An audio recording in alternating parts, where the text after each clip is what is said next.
Clinging to a sliver of hope, I logged into a side account and started digging through Leslie's other social media profiles, hoping to find something that might explain things. But as expected, she wasn't the type to share the details about her work. I was about to give up when something in one of her live photos caught my eye, familiar figure in the background. I zoomed in and tapped on the image. It captured someone's left hand, and on that hand was a ring I knew all too well. It was my boyfriend Gavin Norman's hand. I'd given that ring to him for our 1-year anniversary. I had it custom made, so there's no way anyone else could have the same one. That was when it hit me. At some point behind my back, Gavin had gotten involved with Leslie. No wonder when my world crumbled, he so quickly and cleanly cut ties with me and threw his support behind her instead. I didn't have time to wallow in heartbreak over a cheating scumbag. I needed to think clearly.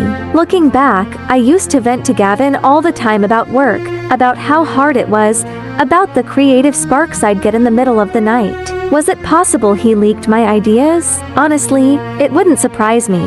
But he'd been on a business trip lately and hadn't been around. And even if I could get to his phone, he'd never just hand it over. I had no proof he told Leslie anything. Still, this felt like a lead, so I wasn't about to let it go. I pulled out my phone, sent him the photo, calmly explained what I'd seen, and told him we were done. Then I blocked him without hesitation. After that, I changed every lock code and password in my apartment. The last thing I needed was him letting himself in when I wasn't around. With that chapter closed, I turned my attention back to what mattered, coming up with a new video idea. This time, there would be no mistakes. Just to be safe, I decided to switch up my style again. That last video had been my first time stepping out of my comfort zone, ditching the sweet and delicate fair-skinned, skinny aesthetic for something bold, glamorous, and confident. Since that look had been so well received, I figured going even further would only make things better. I spent hours brainstorming, refining, and finally writing out my new script. When I looked at the finished results on my laptop,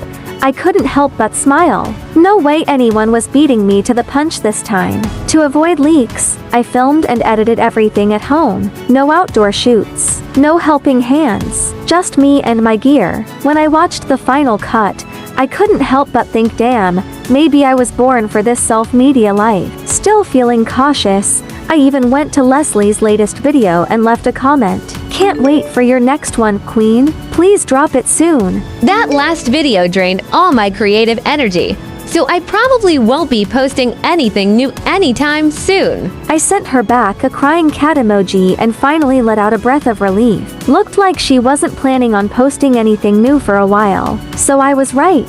Last time, she must have heard about my concept from Gavin and rushed to beat me to it. Still, was it really possible for two people to come up with the exact same idea? It felt hard to believe, but I had no choice except to chalk it up to coincidence for now. Sometimes people just think alike, right? With that, I uploaded my new video and drafted the caption. I was just about to hit publish when a notification from my alt account popped up. I tapped it open and immediately went pale.